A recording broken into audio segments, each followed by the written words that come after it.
The Methodists go over here, the Jehovah's Witnesses go here on Saturday, the Seventh-day Adventists go here on that day, and so there's a strong division there. And these churches that are saturated, these black communities that are saturated with churches coexisting in the midst of poverty and powerlessness. And we have yet to ask the most fundamental question, and that's why are there so many churches, yet so many problems in the black community? And the answer to that? I'm sorry? The answer to that question, that rhetorical question that you posed? Well, it's a contradiction. There's a lot of churches because there's a lot of powerlessness that's in the church. There's a lot of pastors that are opening up churches for the wrong reasons. If you go on the west side of Chicago, you've got churches not across the street, but right directly next to one another, adjacent, across, behind, on the side, and it's amazing. And so it's a quick come up. It's not really about the people necessarily, because there's a report from Live Steve's that's been going on for several years. It's the fact that black people have since 1980 donated or tithed about $420 billion. And there's nothing to show for it. So a lot of times, these pastors go in for the money. It takes absolutely no effort whatsoever to become ordained. Just from the time that I've been on here, 10 minutes or whatever, from 5 o'clock here, it is 5:10. Both of us could have been ordained by now and told a story about how God rescued us and, get money from a bank and open up a church. There's not a lot of not a real connection, so to speak, between the churches and the community. So why do we so follow them? Like, it's almost like blind faith. You said that how easy it is to become a minister and then open up a church. It could be a storefront. You get more people. Mm-hmm. It's kind of like a business. Mm-hmm. So why do we as a people follow? Is this something from slavery or something from the continent or what? Well, absolutely. After you mentioned slavery, after the alarm that was caused by Nat Turner, after his insurrection had subsided, the slaveholders came to the conclusion that it would be well worth their efforts to give the slaves enough religious instruction to keep them from murdering again and to keep them from uprising. So it's a deliberate plan. And, there's several reasons why we cling to this religion. Number one is fear of our God that we believe in, fear of punishment, fear of criticism from our family, fear of backlash and rejection from friends and family, and our pride. We don't want to be wrong about something in which we've invested so much time, energy, effort, and money into. And of course, you have separation anxiety, from the church members and their pastor. Then you've got this God for it. What am I going to do now? What am I going to believe in now? Who's going to rescue me now? And then lastly, you have this sense of betrayal. Betraying the ancestors. Well, my father was a preacher. My mother was a minister. My uncle was on the deacon board. I'm a preacher's child. So there's a lot of factors that's involved in why we continue to cling to this belief and cling to these churches where nothing really happens year in and year out. And if you live by depending on the supernatural, you're going to die by it as well. Well, break down and tell us why you think that more black women are going into these churches than brothers. It's appealing. When you walk into the church, you've got the beautiful flowers, the beautiful curtains, the crushed velvet seats, and you've got this minister who's walking around, in a nice suit and very appealing and attractive, and and I think Michael Basin, I used to be a regular guest on the Michael Basin show. I think Michael Basin has said it better than anybody. He says that game recognizes game. And so a lot of men, we see the game that he's playing. And then our women have the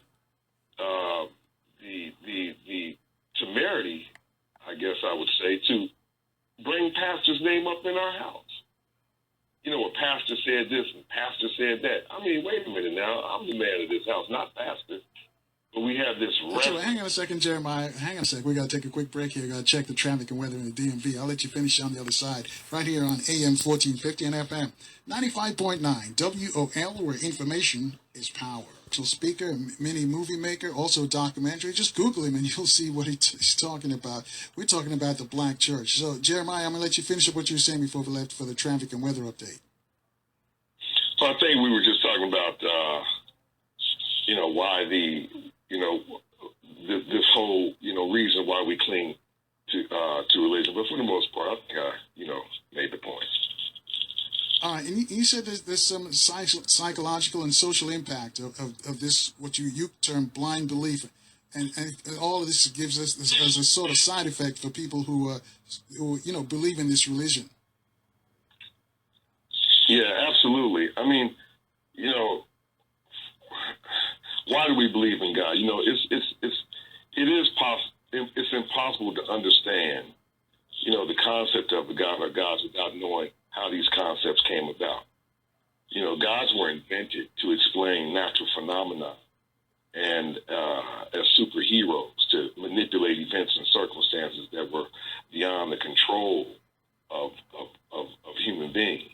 And so psychologically, we understand why one would cling to a belief system blindly. Religion has some very, I guess you would say, endearing and redemptive qualities to them. For instance, the act of letting go. Christians have a saying, let go and let God. Now, I can understand that. Now, you may believe that someone is behind the scenes pushing your button, but behind every so-called miracle, there's a human being. Behind every so-called raise you get or whatever so-called blessing you get, there's a human being behind that. But psychologically, it's beneficial to believe, in a God when your loved one passes. You want to believe that you're going to see them again and that they're in a better place. So I understand the psychological aspects. But there's an Asian proverb that says, to insist on a spiritual practice that once served you in the past is to carry the raft on your back after you have crossed the river. We're still bent over and carrying the rafts on our back after we've crossed the river, so to speak. And it's doing absolutely nothing. We are regressing in many areas. And if this God was such a just God, why aren't we doing better? Why are blacks on the bottom? Socially, politically, economically, health-wise. You go on and on, yet we are the most praising people on the planet. Something is wrong, and we need to address these issues. Let me ask you this then, Jeremiah. Could it be that some of the people who were in the pulpit are scoundrels? And the latest one is this guy named Kenneth Atkins, who once said the Orlando victims deserved it, who got shot in Orlando at that gay club. The reason why I bring him up, because I Googled his name, and he was a guest on our show when the sister who fired the warning shot I think it was in Jacksonville, and she got time because she was trying to scare off her boyfriend or her baby daddy. Anyway, he had set up a bunch of pastors, and his church was supporting her. Now I'm reading in the news today that he's being convicted of child molestation. Is it these rogue? Yeah, is it these kind of rogue people who are men of the cloth that discredit the entire church? Well, I mean, they're individuals, but we have this deference, this reverence for people who put their pants on the same way we do. But they threaten us, pretty much. They say, tithing, it's like Creflo Dollar, for example. He says that tithing is your covenant connector. That's terrible to tell someone that. Tithing is really like a deductible. You always ask yourself, why am I paying this high deductible? I'm already living the life according, paying my dues in life, working and doing the things. And I got to come and pay this deductible. When I go to claim this insurance, there's always some type of clause. Well, you didn't have flood insurance. Well, you didn't look on page 13 with a little fine writing. Well, God comes when he wants. Well, he might not come now, but he'll come, when he sees fit. Well, it's not God's will. It's just like insurance and paying all these high deductibles. These people are individuals. Now, there are some pastors out there, don't get me wrong, who are doing great things for the community. But for the most part, it's just a lot of hooping and hollering, and they're repeating the same stuff that you've been hearing since you were 5 years old. If you've been going to church most of your life, say you started out where you can remember something at 6, 7 years old or grade school, you're hearing the same thing. He's a doctor in the sick room. He may not come. Greater is he in me. I mean, he's the Alpha and Omega. I mean, these same cliches. They may be done more bombastically or more, you may be done by more charismatic, said in a more charismatic way, but essentially they're the same thing. Now, if your goal is to graduate and get better, when do you graduate? You stay in one book for a lifetime. A book that you really don't read. You depend on your pastor to read it for you, because if you ever read it, especially the Old Testament, you will see it's just a wild, wild west. It's just, you go kill this village, you go kill this village, you go rob the people, go steal their land, take their livestock, kill the children. Why, God? Well, because they're evil.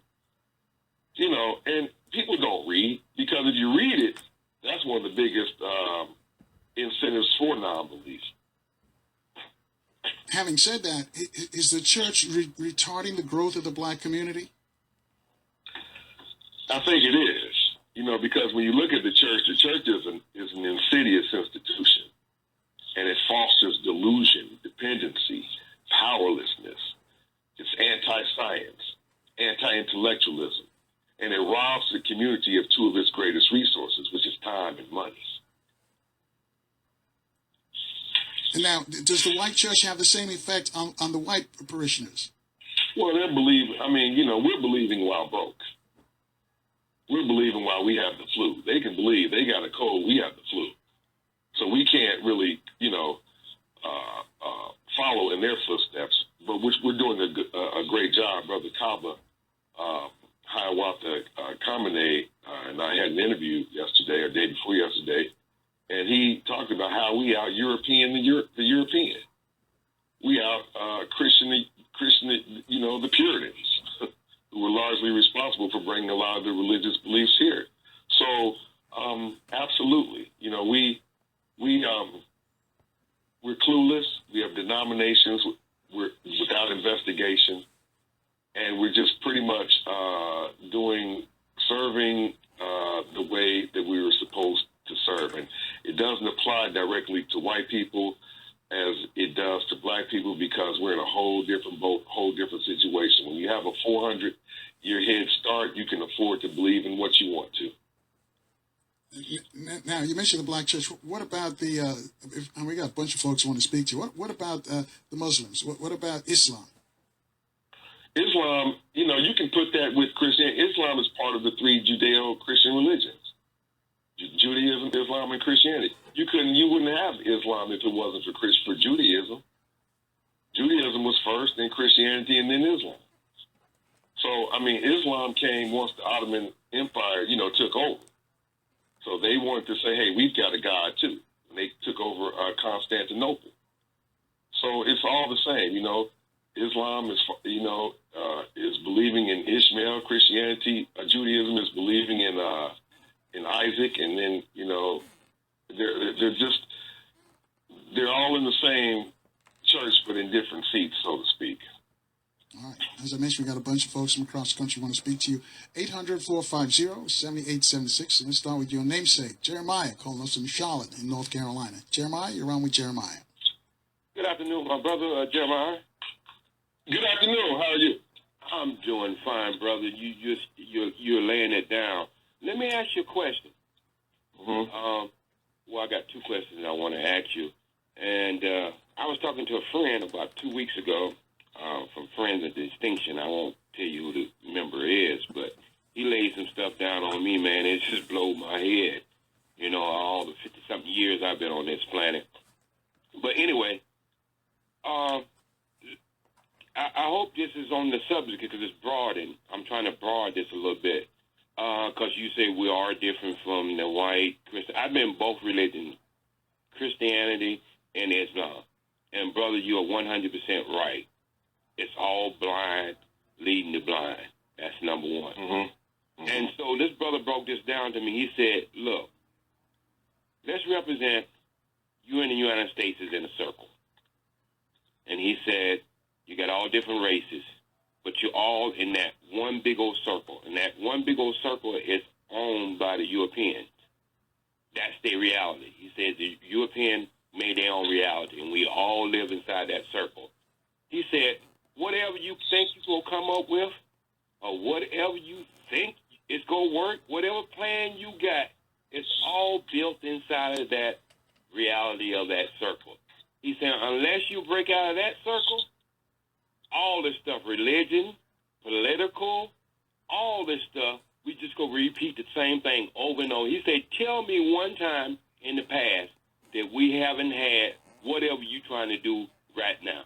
We had Hold that thought right there, Jeremiah. And both Jeremiah, hang with us. We got to take a quick break here. 800-450-7876. Jeremiah in Charlotte, I'll let you finish your comment for Jeremiah, our guest, next, right here on AM 1450 and FM 95. 800-450-7876 to speak to Jeremiah Kamara and Jeremiah in Charlotte. So I'll let Jeremiah in Charlotte finish up your question or your comment for our guest, Jeremiah Kamara.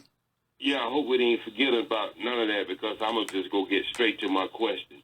Brother, you are familiar with Dr. Francis Cressy Welson's work, right? Yes, sir.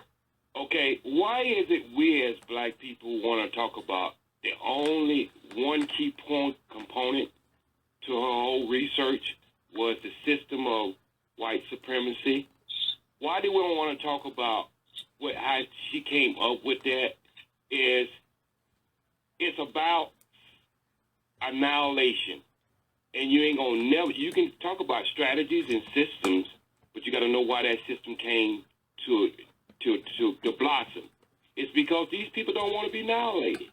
And as long as we keep trying to make these people annihilate themselves, we ain't gonna never get out of this circle. Never, ever. Because it's self-preservation. You ain't gonna never be able to, you just talk about science and biology, you ain't gonna never take that from any species that was ever created. Go want to kill themselves to make you happy. That's correct. correct. A chance to respond. Thank you, Jeremiah in Charlotte. Jeremiah? Yeah. Well, I mean, that's correct. When you look at the public policy, I think it was of 1660 or 1630. Oh, it's a shame I don't remember that.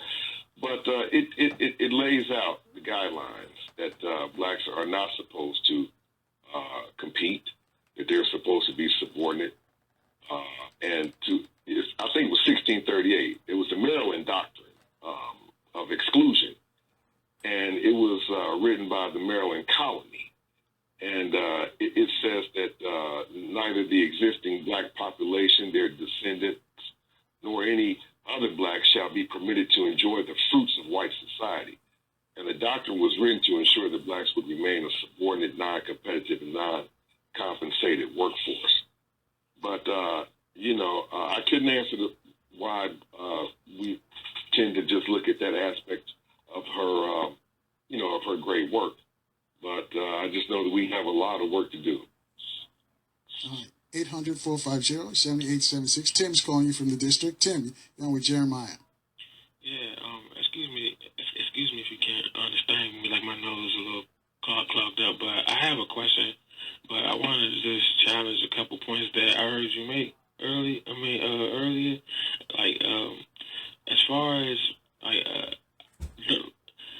I think that women tend to just cling to church more because women overall just tend to be more spiritual, period, regardless of whatever religion. From what I see, women just tend to be more internal creatures. And as far as the church,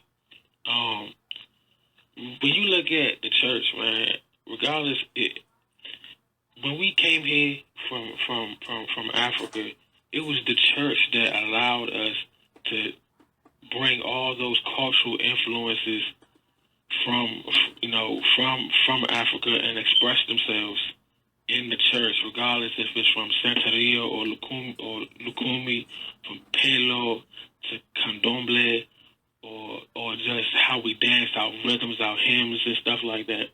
So I think that's part of the reason why black people as a whole kind of cling to Christianity, because it's still because so much of our current culture comes from the church. You know what I'm saying? I don't think it's like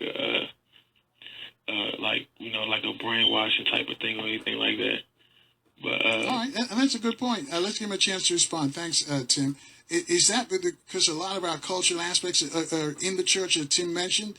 Is that why you think that we still cling to the church? I mean, that's part of it. Look at music. You know, I'm a jazz aficionado. We wouldn't have had, a lot of musicians. You know, John Coltrane's mother was a gospel.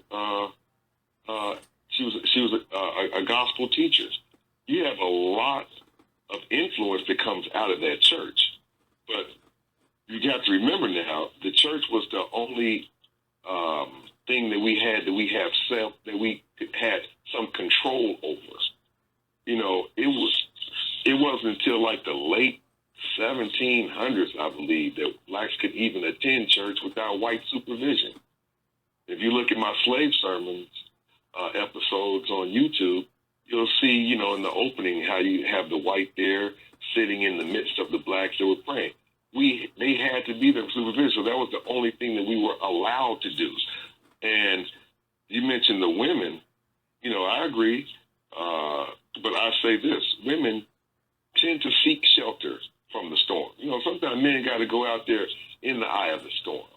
You know, somebody come in your house, that woman's going to hide behind the man, and so that appeals to women to have someone that's going to, you know, comfort them and escort them to a better place, because they seek those kinds of things.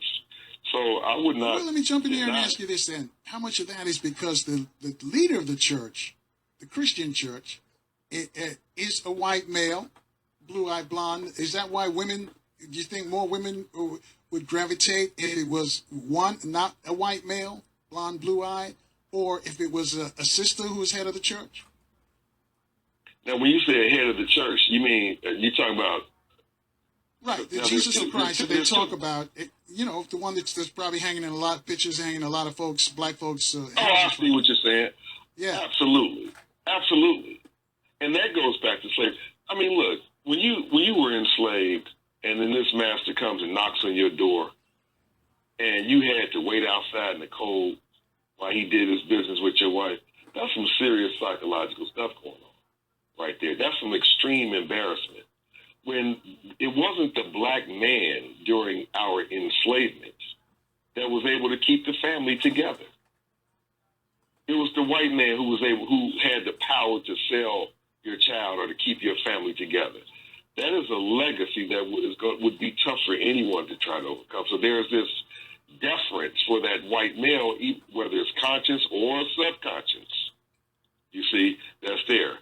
Because, like you said, this image of a God's son, you know, was a black male who looks like the one that, you know, a black male in their family that she doesn't have a relationship with or whatever. I don't know if they would be so likely to hang up or have them stained into their glass windows.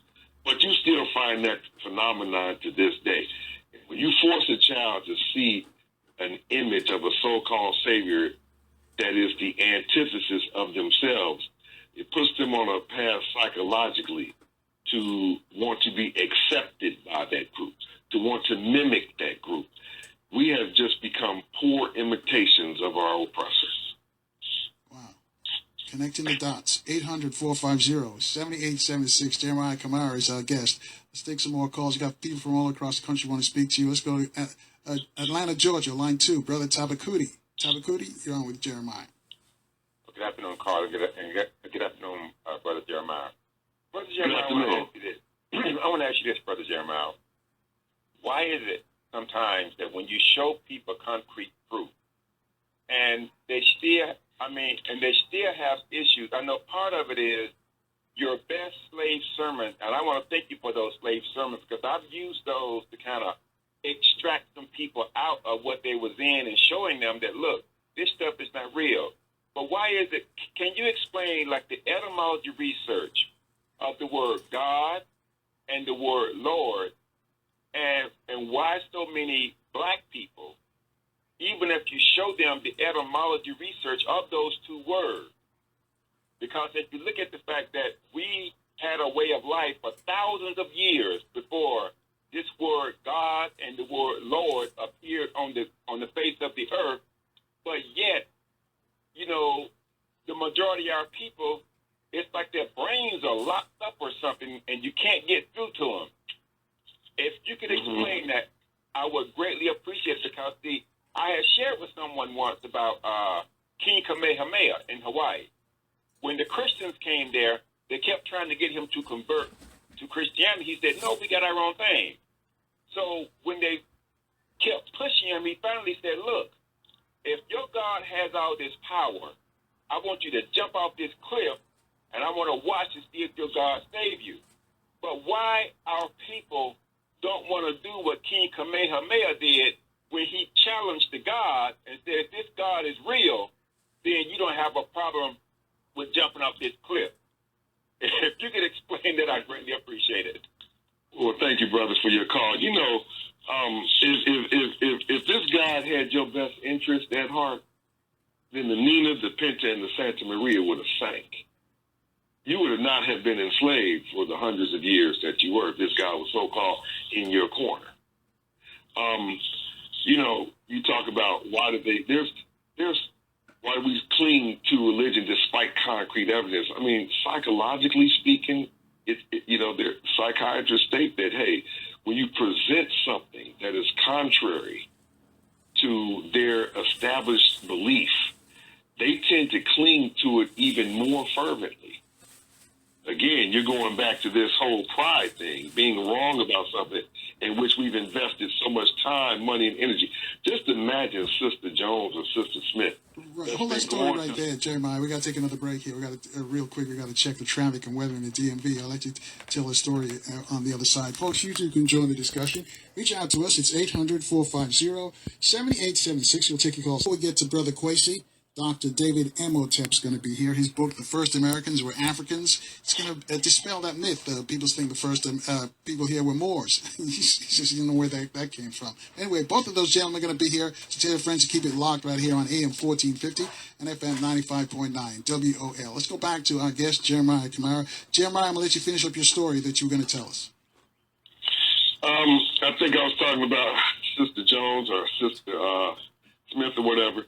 Just imagine, you know, if they have been involved in something for so long, and then you tell them something to the contrary. You know, you tell them that you've been studying, you found several saviors with the same story, because that's what the Bible is. The Bible is a retelling of pre-existing myths and legends. I know that sounds harsh, but it is the truth. And I've been researching for, you know, going on 3 decades, and I'm telling you, I found several saviors with the same story as Jesus. Mama named Mary, or derivative of the word Mary, died on the cross, ascended to heaven, called themselves the light of the world, had 12 disciples. Now, this woman who has given her heart and soul, she's visited the sick, she's tithed, she's been on the usher board, she's cooked. To come and tell her these things now, at this point in her life, is a shock. And my goal has never been to convert people, not ever. I don't come with any swords. I don't come with any weapons. It's simply offering you an alternative way of thinking. It's simply an opportunity to liberate yourself from the dogma and doctrine of religious intoxication. That's it. I have no other agendas. I had a tweet question. Wanted to know if you believe in God. Well, like I said, you know, when you talk about God, that's like a loaded question there. That's a loaded question. And whenever I get that question, you have to say, do you believe in gods, plural? Because see, when you say, do you believe in God, then you're saying that this is real, that this God does exist. I don't believe in anybody's God. It's not yours personally. It's all of them. Gods were invented to explain natural phenomena and to manipulate events and circumstances beyond the control of man. The Bible, or the Quran, or whatever you want to use, is the source tells us about this God character. But how would we know about this God character if it weren't for the Bible? What would our concept of a God be then? Would we even have a concept of a God? Without the Bible, there's no creation story, no Adam and Eve, no, flood story, none of this. So all of these stories and characters are inextricably linked to this God character. So if one's information about the God they believe in comes from a book, and that means if their book didn't exist, neither would their God or their particular brand of faith. This God character is a pretense or an alibi for conquering and controlling people. God characters are only psychological. That's why we still have slavery. That's why we still have war and hunger and poverty and murder and pollution all over the world. Superman, too, is an invented character whose story only exists in a comic book. No one expects Superman to intervene in reality. All right. Connecting the dots first, Jeremiah. 800-450-7876. Let's go to West Palm Beach in Florida. Carl's waiting for us. He's on line 3. Carl, you're on with Jeremiah. How you doing, Sam? Carl, I want to take a different approach. I realize and understand that we here, those of us who are brought in the Western Hemisphere, all of us who were miseducated. And I think as we establish the church here, as we establish the mosque here, as we establish the temples and all of the other institutions relative to the idea or the concept of religious doctrine, I think we as blacks here in America, I think we have the standard of which all religious doctrine can be really weighed on, because I think we have provided the earth with no army, no bloodshed, no killing, a lot of praying, a lot of worshiping, a lot of other things. But I think the miseducation many times is where we are trapped, and we don't understand it. We're just not learning. As a result of the African-American research scientists, like all of those brothers, even Brother Quays, everybody, by God's grace, now we are entered into a land where information is power, and we're being given information now where we're able to really understand a little bit better than what others did in the past. I think we do ourselves a disservice, one of the greatest disservice we do, when we belittle one another. And I look at the church. Come on, man. We got to realize, even if they were wrong, they the best example on this planet Earth as it relates to people that are so-called practicing their ideology of Christianity. And when you look at the nation, Carl, do us a favor and put it in a question form so he can respond. Okay. Well, the question for him is, how do you factor in the idea of miseducation relative to all of our research scientists to come up with the equation that you might have some condemnation about the church? How do you do that? Ask your question one more time, because I'm not really understanding the framework, how to frame that. I'm looking at a human mathematical equation. I'm understanding that we've been miseducated, right? Mm-hmm. How do you factor that into the practice that we've been practicing, along with us now retrieving knowledge? How do you look at that equation in your understanding of what you're doing? Okay. Well, I think miseducation, it kind of speaks for itself. If we were practicing something, and here's the thing about the church. I think you're absolutely right in terms of an example that's being set. But you have to understand that it's not necessarily the teachings of the religion or the religious doctrine. Church's ability to galvanize black people has always come from the power that it had, the power to unify people. The gains that we've made has not been because of Jesus. It's been because people have gotten together and fought hard, in court and marched and went to jail and things like that. That's why I said, so behind every advancement or miracle, there is a human being behind it. But we know there's an African proverb that says the pot will stink of what's in it. And our pot is stinking, and we got to examine what's in it. If the information in the church was so valid, was so right, was such a great example, then why are we suffering the way that we are? What are we applying? What are we taking in the church and applying outside the church? If what the church is teaching, if we are applying, if we are really showing a great example of what the church has given us, then it's been giving us the wrong example, because we're on the bottom of the totem pole.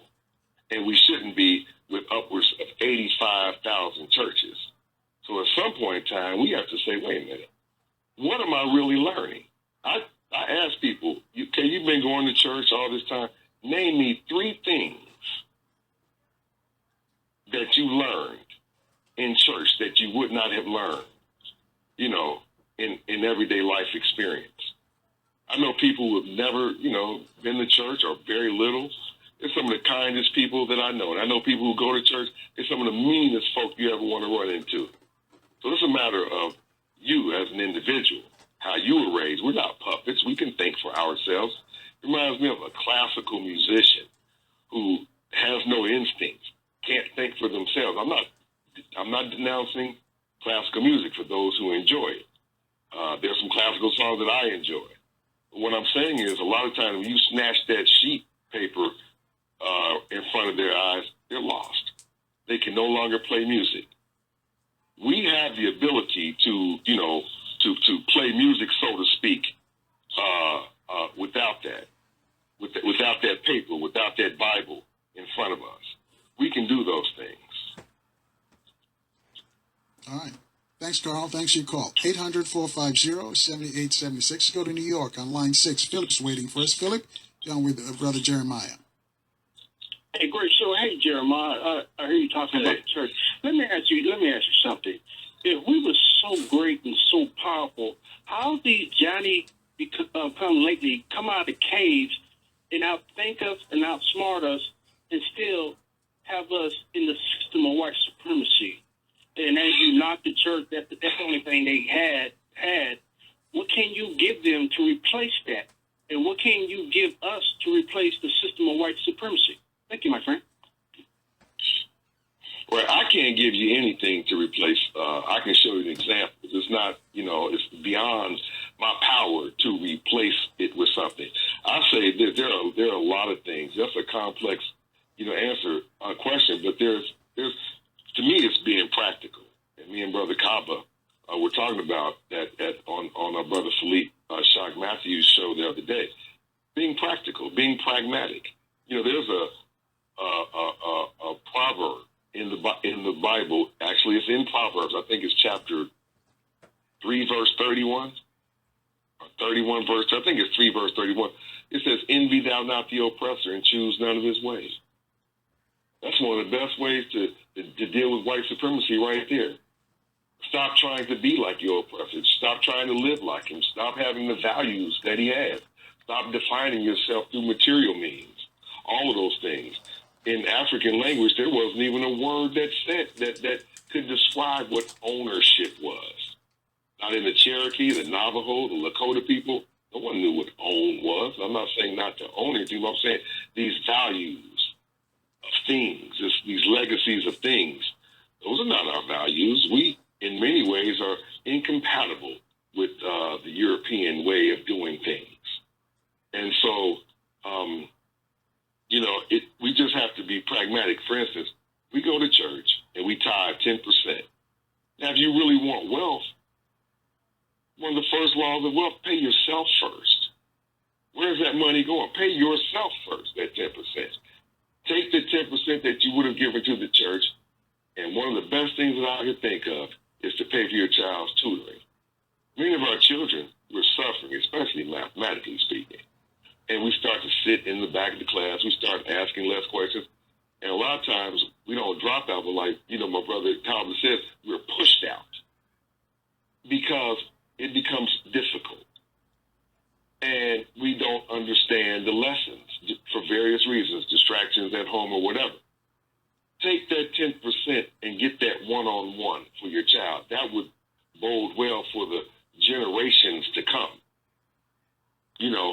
And so we have to be pragmatic about things, be practical about things, continue to tithe and to go to church and spend our time and our effort and our energy in this institution that I call, like I said, an anti-intellectual. It fosters dependency and powerlessness powerlessness.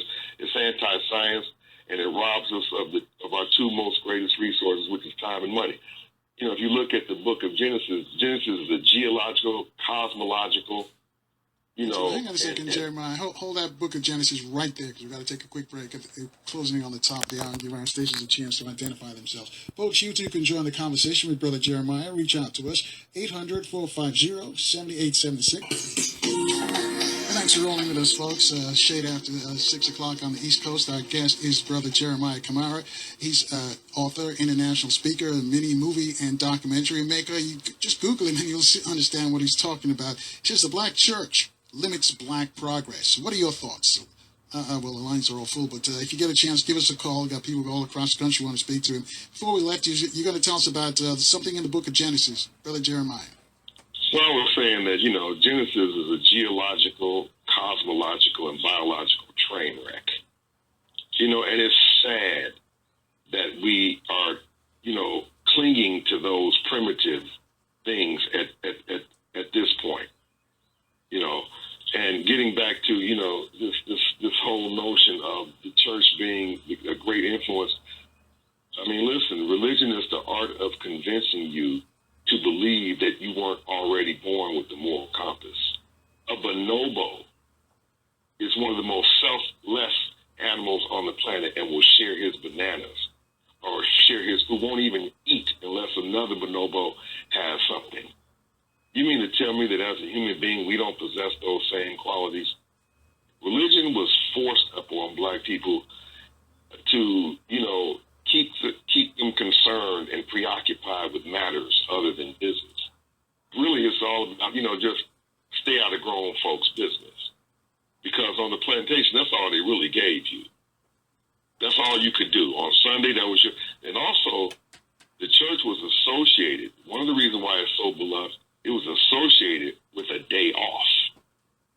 You see what I mean? Every time, or time off. So every time you were praying and were allowed to do that, you weren't picking cotton. You weren't out there working. You weren't out in that, you know, busting your butt out in the high heat. So it gave you a reprieve.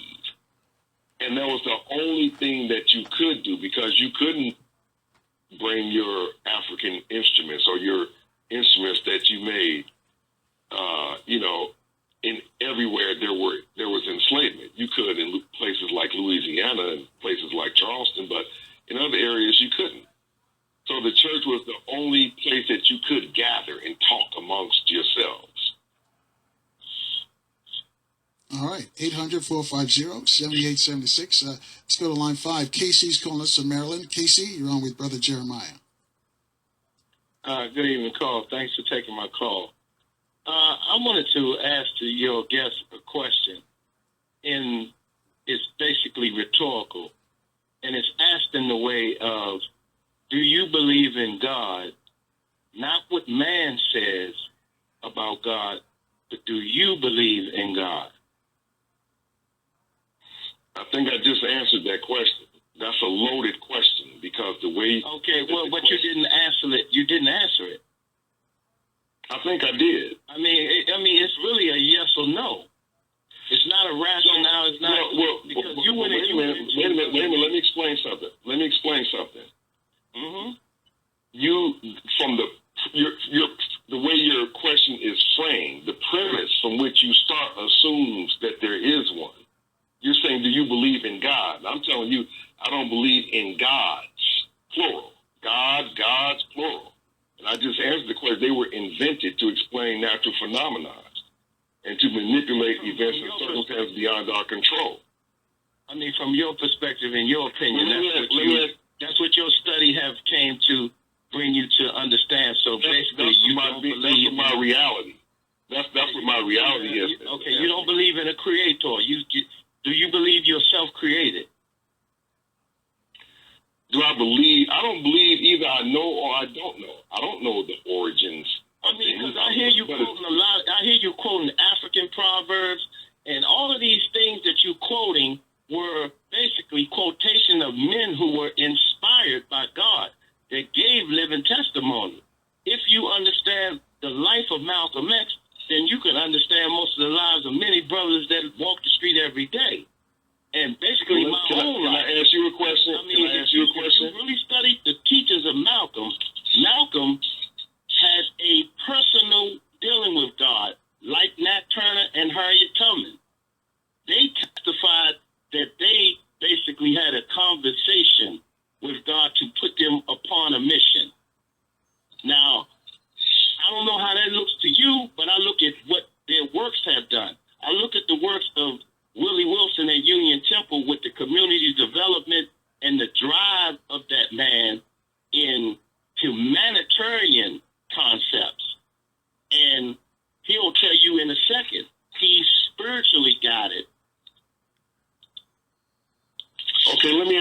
me make a statement here, okay? Here it is. I'm a man. I've been married to a black woman for 28 years. I've raised 3 children, 2 of them own their own business. I've owned my own business more than half my life. My wife has hers. I'm flourishing. I'm thriving. I'm doing well. I'm teaching my children how to respect themselves. I've done that. We never went to church. I've never raised them in that. So what part of life have I done wrong? Right. He hung up. But let me ask you this: you never went to church when you were young? Your parents didn't. I've never taken my children to church. What about yourself? Yeah, we went to church. Absolutely. So when did you get that hallelujah moment? When did you eureka? What happened? How did that come about? I can't say that it was a eureka. That's kind of like, asking someone, when did you grow up? You know what I mean? There's not a moment I can say, I was this size or this. It's a process. But if I was to point to one, it was when I was living in Cleveland. And I was visiting many churches. I was, trying to find myself like most of us. And then I noticed that these preachers were saying the same thing over and over. Now, and I said, wait a minute. Now, I've been hearing this since I was 5 years old. So, I mean, how do you explain? And in my travels and, I've met thousands of people. I've been to conventions where there were thousands of people, all non-believers. And I met many people who are doing well and are thriving. Most of my inner circle are people, like minds attract. The law of attraction, that which is likened unto itself is attracted. So my circle is full of people who we have like minds. We're thriving. We're not out in the streets. We're not begging for bread. We're not suffering.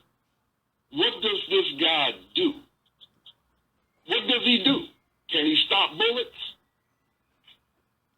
I need a genie in a bottle. I need a God to stop a bullet. What does he do? Did he stop us from getting enslaved? I mean, what exactly does he or she do? Because there are issues going on all over the world. Now, these various gods, why don't they just duke it out? Because everyone's going to say their God is right. But why don't the gods duke it? Why are humans always at the other end, of the dispute, losing our lives, believing in things? So how do you explain those who don't believe and that are thriving? And that's what people fail to take into consideration.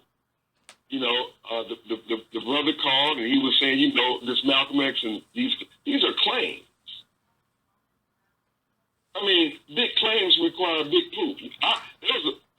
There are people who will take your head off and have killed people and prevented their children from receiving medicine or needed operation because God told them not to. Those are just claims. God told me to do this, and God told. People have died in the name of what God allegedly has told them to do. All right. Hang in there. We got a bunch of folks who want to talk to you from, as I mentioned, all across the country. 800-450-7876. Tanya's calling from L.A. She's on line 1. Tanya, you're on with Brother Jeremiah. Thank you for taking my call. I just want to say that the brother, all your decisions and everything that you have came to is based on a carnal mind. Everything you saying is true.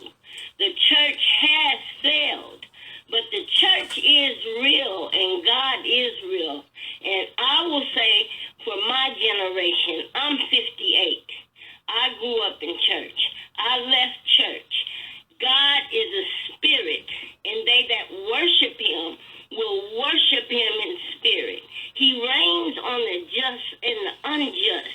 You have made it principles and what you have done in life. But where you are failing as for our people, when we learn better, we should have done better. And yes, the church has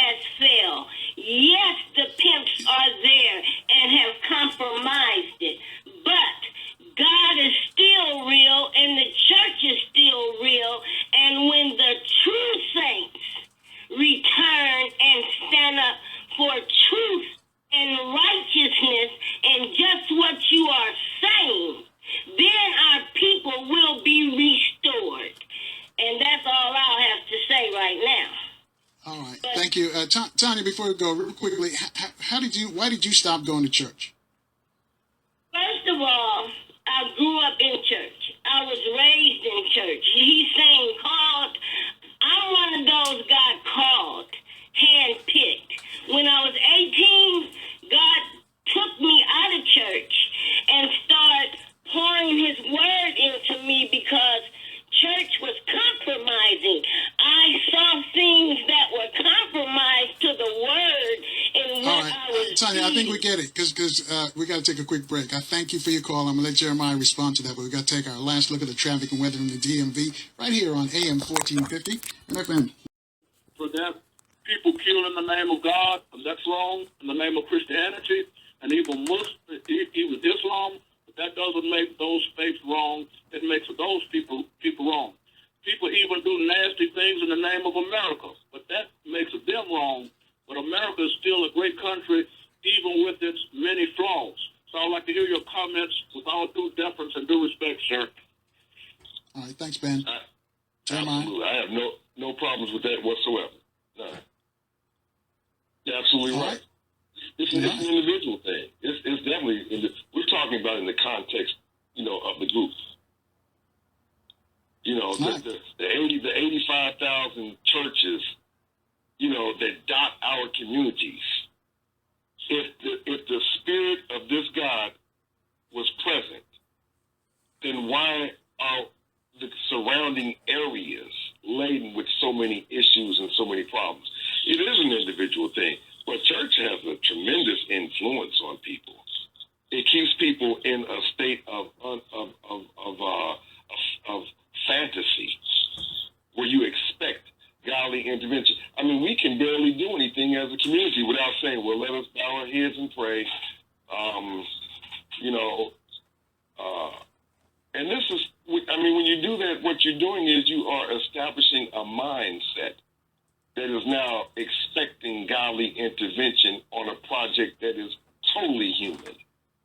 It's going to take human money, human time, human effort, human sacrifice, human wisdom, etc., to pull this off.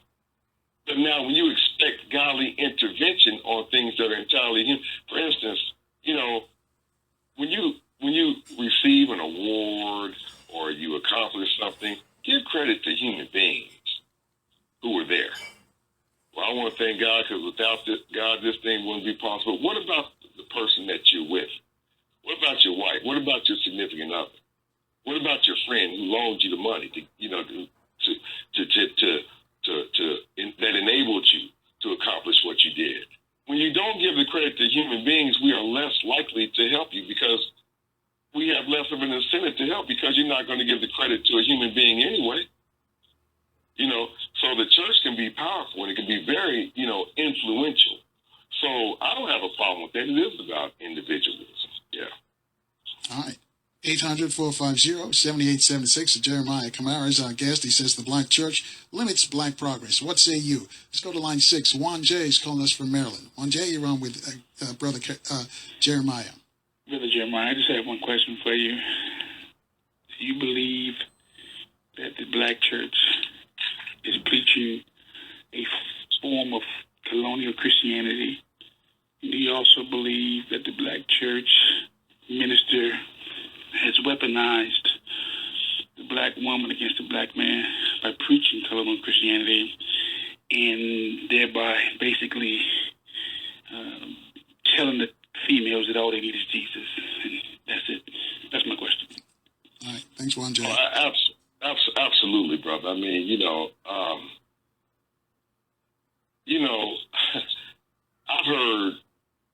I've heard men, because I get emails all the time. I get, Facebook messages all the time, daily, as a matter of fact. And I have had countless of black men say, my woman has more deference for the preacher than she does me. We were in our bedroom one day, and she said, well, Pastor said this. I mean, come on now. Don't bring Pastor in my bedroom. And yes, we are. This is a Christianized, I mean, just look at Christianity as we know it. Let me say this, as we don't know it, because we don't know it. We don't know why we are into what we're into, basically. We just know that there's a tradition and we go because we're supposed to. And if you don't believe it's a crime, you're going to get punished and you're going to go to hell. You want to talk about immaturity.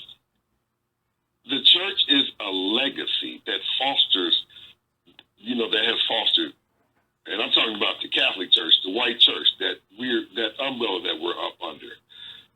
It's a legacy that has fostered sexism, racism, its intolerance of differences. It desecrated the natural environment. The church, throughout much of history, has disregarded human freedom and dignity. It's attempted to control and contain one's spirituality. And so this is a belief system that is solely masculine, authoritarian. It's a God who demands unquestioning obedience and who mercilessly punishes people who don't believe. It's time we get away from that fairy tale, because I'm telling you, once you lift that burden of belief and that dogma, it's very liberating. I am very liberated, and we can have that, but first you have to have an open mind. And that's what many of us don't. And the reason that we don't is because of fear. Fear is the grease that keeps the wheels of Christianity spinning. Without fear, you don't really have a leg to stand on. But that's what, we are trained to fear. And the best way to reduce the degree of religious delusion is to find ways to mitigate the fear of death, because death is such a heavy subject that we believe it requires a heavy answer. We know that life is constantly dying and providing fuel for other forms of life. Fundamentally, death is just fuel for life, and life becomes death. And death becomes life. Life and death are inextricably co-partners in an infinite cycle. How did if I drive home to see my 89-year-old mother in Cincinnati, my car was powered by something that died millions of years ago. It's called fossil fuel. So, it's just this fear of death that we have to overcome. This whole thing that, where am I going? I am not going to cheat. I refuse to cheat the life that I have now. All right, hold that thought right there. Yeah, hold that thought right there. We got to take a quick break. I'll let you finish on the other side. And Brother Keaty in Vegas wants to speak to you. Folks, you too can join the discussion. 800-450-78. I'm saying that life and death are inextricably co-partners in an infinite cycle. And I was talking about how we get around in transportation, that our cars, the fuel are provided, from something that died, millions of years ago. Fossil fuel is remains of living organisms, and it powers our world. Death and life. Death is life, and life is death. And without life, there could be no death, and without death, there could be no life. Listen, I always ask people, what year were you born? Well, I was born in 1970. Well, death feels like 1960. There's nothing to fear. There's nothing to be spooked out about, because we all got to get on that train one day. We all going to be dropped off. We all have to go through it. So, and I was saying that I refuse to live my life, this life, preoccupied, to cheat the life that I have now by preoccupying it with where I'm going to go when I die. Now, here it is. You abuse this life that you had. You didn't eat right. You didn't exercise. You didn't do this, but you prayed. So you feel like you're going to have another life to go away, to mess up. See, I remember something that Dan Barker said. Dan Barker said that the good news is that we will die. See, if you just thought that you could do whatever you want and then just pray about it in the ninth inning and get away with it, that's a trick. That's a game that you play. But that cheapens life. The most precious jewels are the ones that are the most rare. If you felt like this was the only one that you had, you would treat it with more respect. You know, why would I go around worshiping a God and not worship the people that are in my house? I worship my children. I worship my wife. I worship my grandbaby. Those are the people that are near me. I worship my friends. I worship the people that are in my corner. That we worship this God, and then when you don't believe in this God, people condemn you as if you've committed a crime. It is sad, and it's time for us to get out of this immature mentality. All right. 800-450-7876. I mentioned Brother Keaty's joining us. He's in Las Vegas. Brother Keaty, you're on with Brother Jeremiah. Greetings to you, bros. Brother Carl, Brother Jeremiah. Ooh, Keaty, what's hot up? in here. It's so hot. And there must be so many people listening in Las Vegas. We about ready to turn the air conditioner on today. I hear you, man. I hear you, Keaty. Well, you know how I got to put it down, man. I got to. Jeremiah, you and I have had many long conversations on this and various topics. And thank you, Carl, for being bold enough to bring this subject to the forefront. I'll make these comments quick. There's a word I would like to introduce or reintroduce to our people, and that word is agnosticism. And agnosticism is actually an intelligent, logical position that says one really cannot either deny or affirm the existence of God. The things that we can deny and affirm, we can actually base our lives around those things, and that's plenty to keep us occupied. We also have to acknowledge the role of the Vatican over centuries, over millennia, of eradicating our own indigenous spiritual conceptualizations. They were so good at eradicating all awareness and consciousness that had been built before them that they literally reset time. And they said, no, we do not have a 4,600 or 4,200 year record of human history accurately measured by cycles of the sun. It is the year zero now because we are in charge now, and nothing that came before us even really matters. So by accepting this foreign set of ideologies, we have literally been displaced in the spectrum of world civilization, where we really should have seen ourselves at the very beginning of the development of civilization and all of the great accomplishments that have gone along that. It's literally akin to us not even knowing our own names or even knowing our own language. So, last point I'll make, I'd love to hear your comments, Brother Jeremiah. It seems as if we've become locked within a sort of intellectual childishness of logic and reason through inappropriate education, and much of that education has come as a consequence of the church. All right. Thanks, Brother Keaty. Jeremiah, you want to respond to anything Brother Keaty said? Yeah, thank you, Keaty. Appreciate you as always. Listen, Keaty said it all. When you're talking about time, when you distort a person's notion of time, you, in a sense, mess with their very existence. St. Augustine, I'm reluctant in calling him a saint, but here's a man that put us all on linear time. Time is cyclical. When you're on linear time, you got to hurry up and get right before you die. It spooked everybody out. When he talks about the Vatican, he's absolutely right. The Vatican is just this whole Reformation period called Orthodox Christianity is embedded in the belief, like I said, in the singular masculine authoritarian God. And who punishes people who don't believe. They believe that fear was essential to sustain what they perceive to be divinely ordained hierarchical order, in which a celestial God reigns singularly and far removed from the earth and all humankind. That's not African.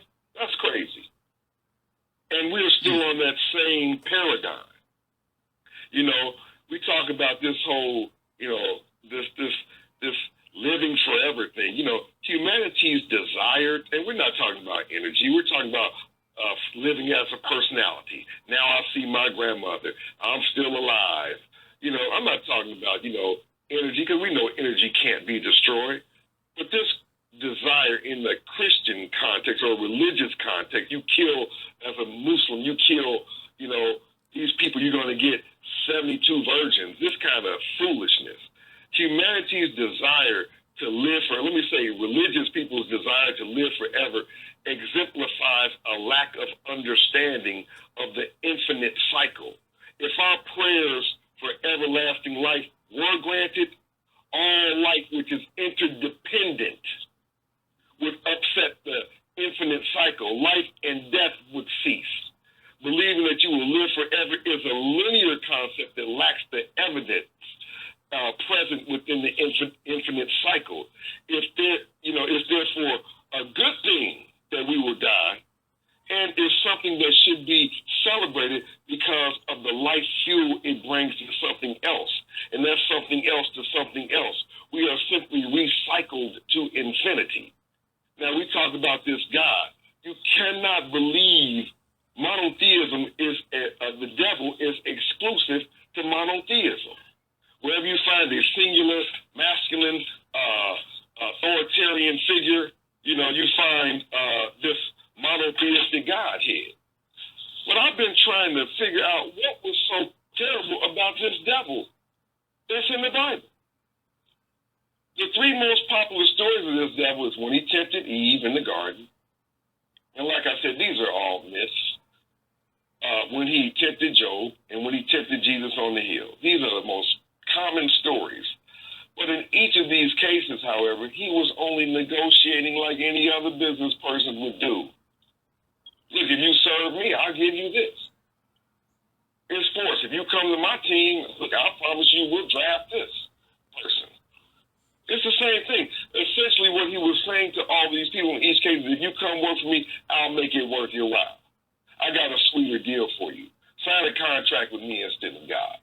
But when you look at the total number of people that the devil directly killed, what is it, 10, 20? You're talking about an estimation of 2.3 million orders, standing orders to kill. You know, when people say God is good, I'm trying to figure out which one you're talking about. Because you're definitely not talking about that God of the Bible. Because if you are, you haven't read it. Because when you look at Numbers chapter, I think it's, chapter 31, verse 7, I believe it is. Kill all the women, kill all the children, spare nothing. And so they complained to God, well, God, we did what you said to do. We killed all the women, but now we don't have enough virgins for ourselves. Well, I tell you what, there's going to be a celebration tonight. And I want you to hide behind the bushes. These women are going to be dressed very scantily. And when they, you know, pass by you, jump out the bushes and take one for yourself. It is all kind of craziness and madness in this book. It is no example. It doesn't set any moral codes. Morality is something, you may have heard that big burst of thunder, so it's good that we're having this conversation here. But morality is something that all social animals know. I mean, we learned that it's best not to club one another in the head if we expect to build the basic unit of society, and that's a family. So, that thunder didn't scare you, did it? Oh, absolutely not. Because I understand, look, and that's what it is. See, I'm glad you brought that up. Right, hold it. I'll let you respond because we got to take this quick break, Brother Jeremiah. I'll let you respond on the other side. I was just kidding. 800-4.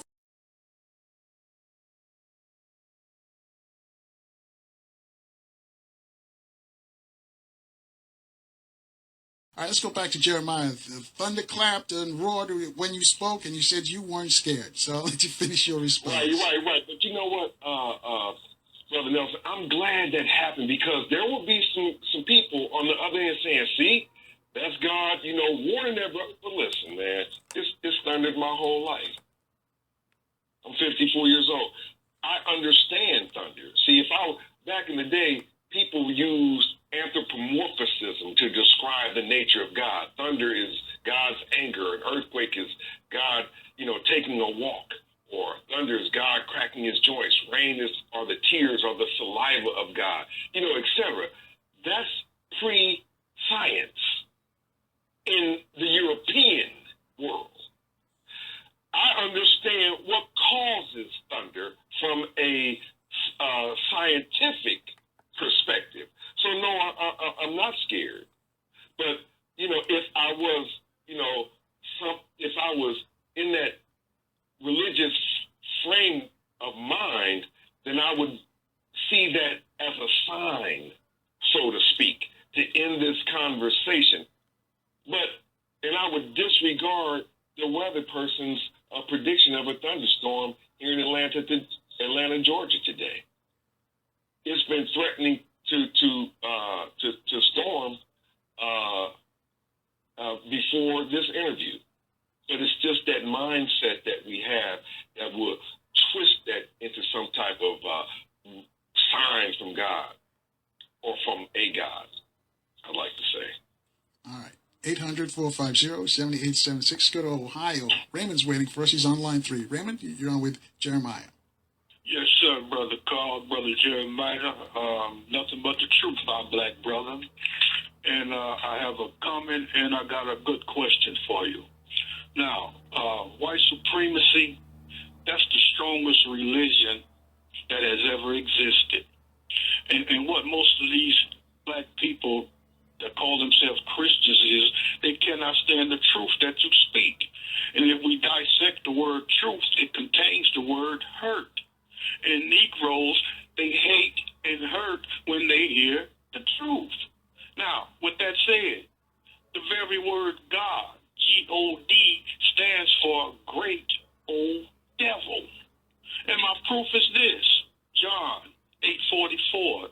It says that ye are of your father the devil, and the lust of your father ye will do. He was a murderer from the beginning and abode not in the truth, because there is no truth in him. When he speaketh a lie, he speaketh of his own, for he is a liar and the father of it. Father, Son, Holy Ghost. Negroes are sick. Now, Islam, another devil and killer religion, because in the hadith, it clearly states that anybody who claims that the Prophet Muhammad was black, they would be killed. Okay? Then you got these Negroes running around here talking about assalamu alaikum. I ain't licking nothing. Now, religion, nothing but cannibalism. My proof, the eating of the cracker supposed to be the body of Christ. The drinking of the wine supposed to be the blood. Is that not cannibalism? My truth is Leviticus. Go to Leviticus 26:19. They have plenty of scriptures that'll back that truth up about cannibalism. Now, I'm going to end with this, and then I'm going to get my question. You just had a sister who tried to frame you about saying that God is real. Now, if God is real, how come this deity let 2 Negro screechers in Ohio sexually abuse a 14-year-old girl for 3 years, and they had sex with her in their church? Where was this God if he was real? Okay? And they've been trafficking underage girls, my brother, for over 3 years. God is a liar and a devil. And my question to you, good brother, I know for a fact, I don't believe and I don't think, but I know that the black woman is the creator of the universe. I believe in spirituality because the true spirit never dies. Do you believe, or let me put it to you like this, do you feel that the black woman is the universal creator of the universe? And I'll leave you with that, good brother. Keep teaching that truth. Thank you. Thank you, my brother from my state of Ohio. Listen, I worship my black sister. Okay, and the oldest remains ever found is that of a black woman. So I don't deny her origin, or her greatness. You opened up by saying that the greatest religion of all was white supremacy. And I just want to add to that. What we're suffering from now came from the precepts of American slavery jurisprudence. The Bible has had the greatest influence on race relations in this country. Believe that. Because its precepts, see, a precept is not a law. A precept spells out how you treat somebody. A law, if you break it, you get punished. You go to jail, you got to pay a fine, or you go to court. But a precept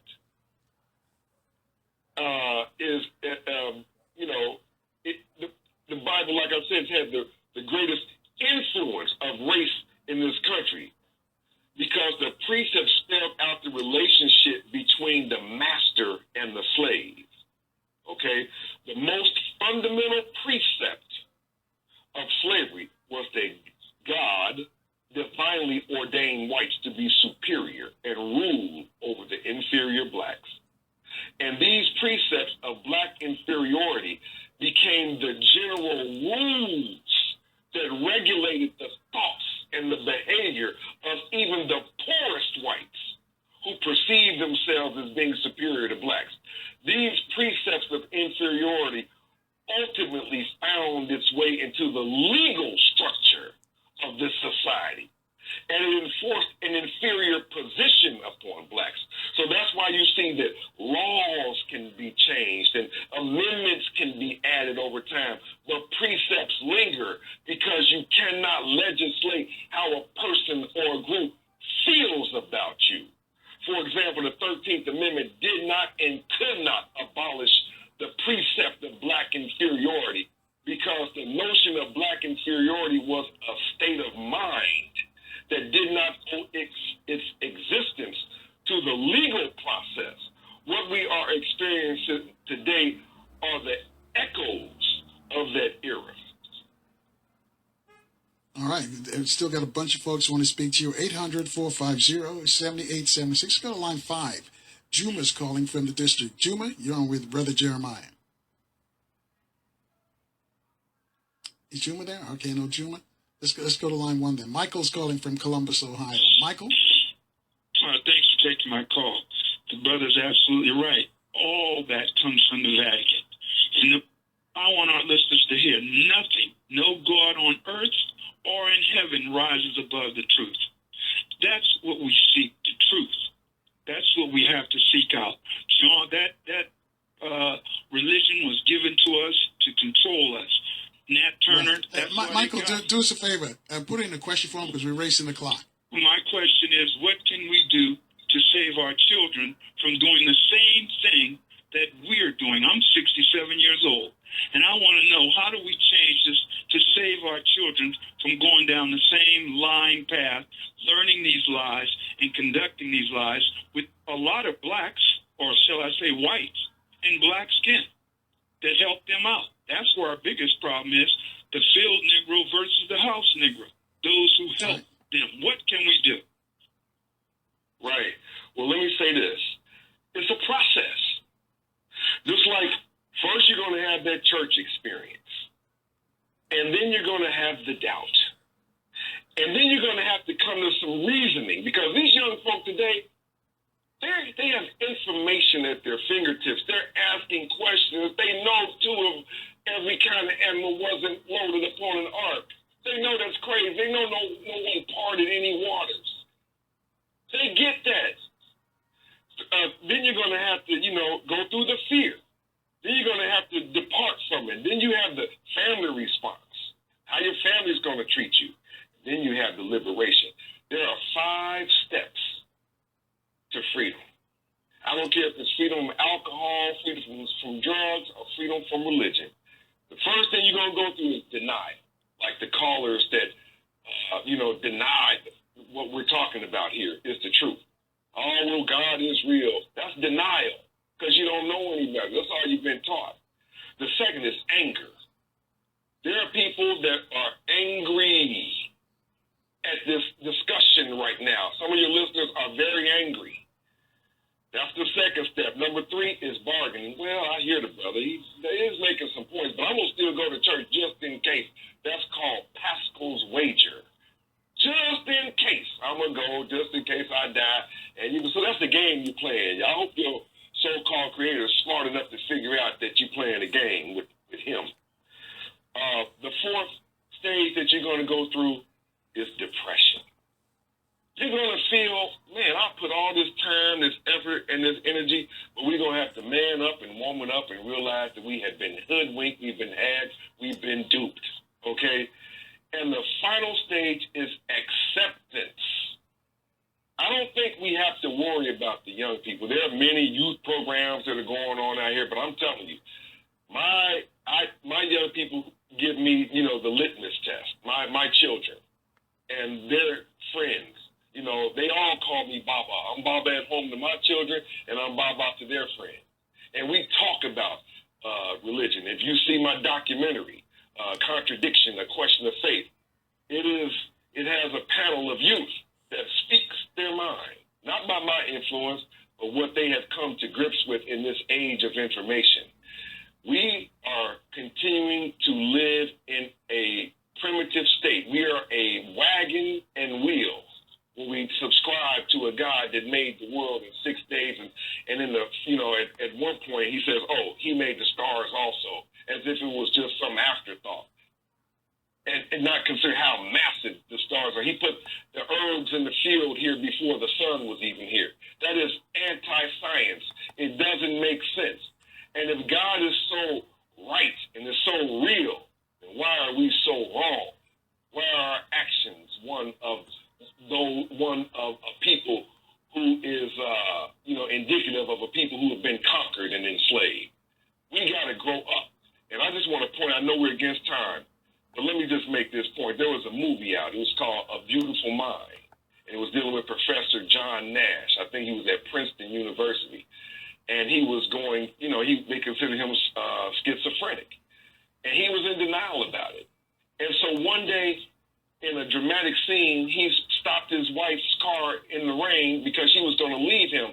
And he realized at that point that he was delusional because the two imaginary characters that he had, Marcy and John, never got old, even though he had grown old. Right, Jeremiah, we're just about flat out of time. Quickly, how can folks reach you? JeremiahKamali.com. JERES. My slave.